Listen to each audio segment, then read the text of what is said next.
Let's talk about why magnesium might not be working for you. So many people take magnesium, but they actually are not even feeling the effects of that magnesium. They still deal with insomnia. They still deal with fatigue, high blood pressure, heart palpitations, leg cramps, anxiety. Today we're going to talk about 8 magnesium mistakes that are super important that don't necessarily directly involve magnesium, but they involve things around magnesium. It's the system around it. Because if you don't really understand this, you could be taking it for years and not see the results. Magnesium is, hands down, one of the most important minerals for the entire body. It's involved in over 300 different biochemical reactions. It helps you control heart rhythm, blood pressure, sleep, energy, insulin that helps you control blood sugar. Magnesium is vital for nerve function, mitochondria, especially in the making of ATP. So let's start where the mistakes begin. Okay, number 1, thinking magnesium works by itself.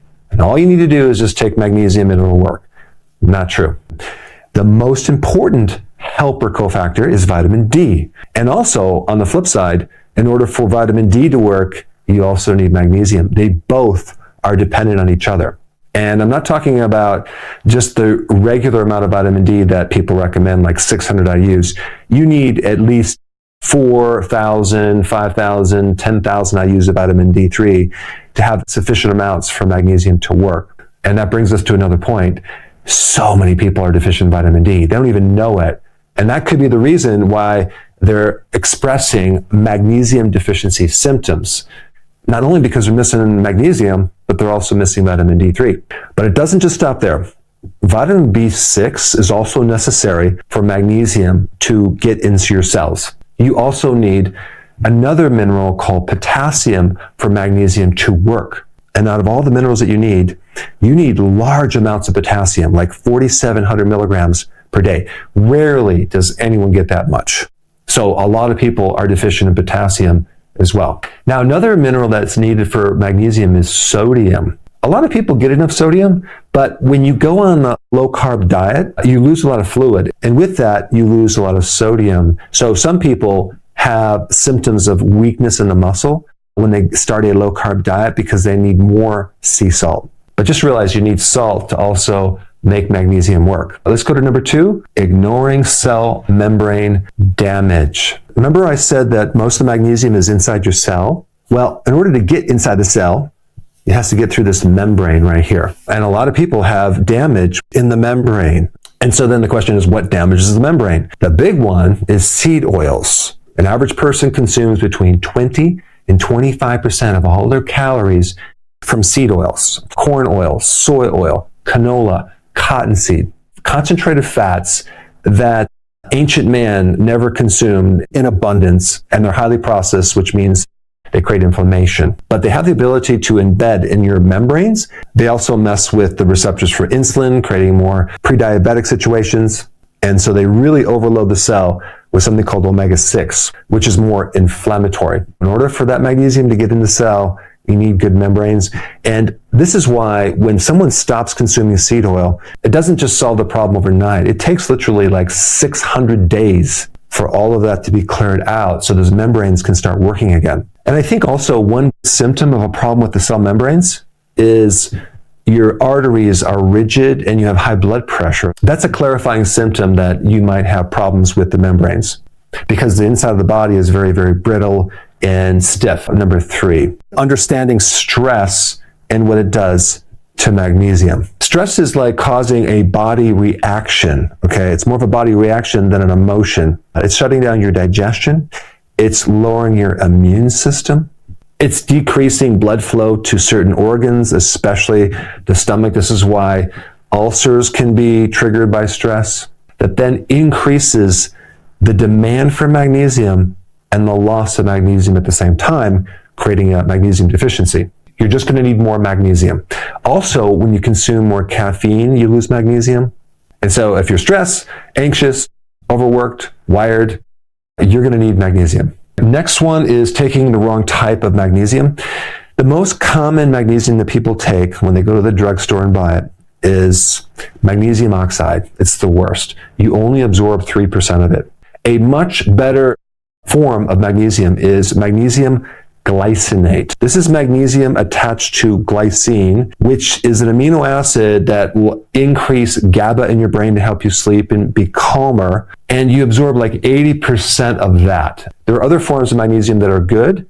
I did a whole video on that. I will put a link down below if you want to learn more about that. But the magnesium that I take is magnesium glycinate. Number 5 is you are blocking the absorption of magnesium without even knowing it. There's some common blockers: taking too much calcium. If you take a look at the average multi, one a day, the first ingredient is calcium carbonate, the worst form of calcium. It's like limestone. It's like eating a rock. In a lot of those supplements, they don't even have magnesium, but too much calcium will inhibit the absorption of magnesium. If you take high doses of zinc long term, that can inhibit magnesium. Fluoride from the water and fluoride treatments can also block your magnesium. Aluminum can block magnesium, and also acids and acid blockers can block magnesium. Low stomach acid, a lot of people have that. You need this strong acidic stomach to absorb minerals, especially magnesium, and that could be the reason why you're low in magnesium, because you don't have enough acid in the stomach, in which case you should take something called betaine hydrochloride. Number 6 is thinking that the RDAs for magnesium are going to be therapeutic. When they came up with these RDAs, it was just basically levels to prevent a disease. And by the way, they were designed 100 years ago and they haven't been updated. These RDAs were not designed to create a therapeutic effect. So one of the biggest problems in the area of nutrition is how much do you need? What about if you're trying to correct a major deficiency? You need larger amounts, a therapeutic dosage. I mean, especially when you're talking about vitamin D3, you probably need 20, 30, 40,000 IUs of vitamin D3. But the RDAs for magnesium are roughly between 400 to 460. But those are not therapeutic healing dosages. 400 milligrams is just enough to kind of get you by, to prevent a major problem. But they're not designed to fulfill all of your machinery for energy, your sleep quality, to overcome insulin resistance, to actually try to correct arrhythmias, atrial fibrillation. If someone has a major problem like a Charlie horse and they take 400 milligrams, they might not see much change unless they go up to 800, 1200, or even sometimes 1600 milligrams per day. And just as a side note, if you're taking larger amounts, don't ever take all of that at one time, because your body only can absorb a certain amount at a time. Break it down into smaller amounts and spread it through the day, between 300 or 400 milligrams at a time, and then just spread it out. That way you can actually start increasing more amounts if you're trying to create a therapeutic effect, especially if you're under stress or you have some type of illness, some type of chronic problem. Number 7, having unrealistic expectations. And I kind of just touched on that. But sometimes people have this idea that all I have to do is just take a little bit of magnesium and all my symptoms will go away right away, instantly, because it works like a drug. No, it does not work like a drug. Vitamins and minerals are helper things in biochemistry. And if the biochemistry is broken, it takes a while to get that to work again. You can't create a drug effect with vitamins or minerals. And also, it's not just about feeling like getting more energy or an instant relaxation of a muscle, because there's a lot of other things related to magnesium that you can't really feel, like rebuilding tissue or repairing or healing something. It's a very slow, gradual thing that you're not going to even perceive for weeks.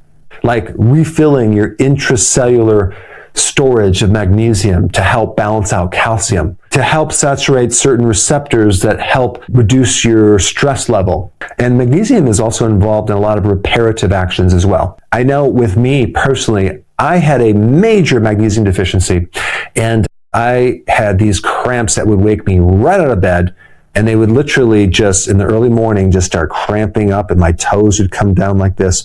And I took magnesium, but it didn't really work right away. So it took some weeks before it got better. And as a side note, a lot of people ask me what supplements I recommend. I have a line of high quality supplements. If you want more information about that, you can go to Amazon.com and search Dr. Berg supplements. Number 8, the missing insulin connection. It's where you consume a lot of carbohydrates, or you eat frequent meals, or you snack, and then all of a sudden insulin doesn't work anymore. And what's happening in the cells is you're developing insulin resistance. That alone will block the absorption of magnesium. And also, if you have a magnesium deficiency, you're more likely to develop insulin resistance in the first place. So it goes hand in hand. And this is why a pre-diabetic, a diabetic, someone with insulin resistance should not just take a regular amount of magnesium, they should take more than usual. And on the flip side, when they're on low carb, they lose a lot of fluid, they lose more electrolytes sometimes.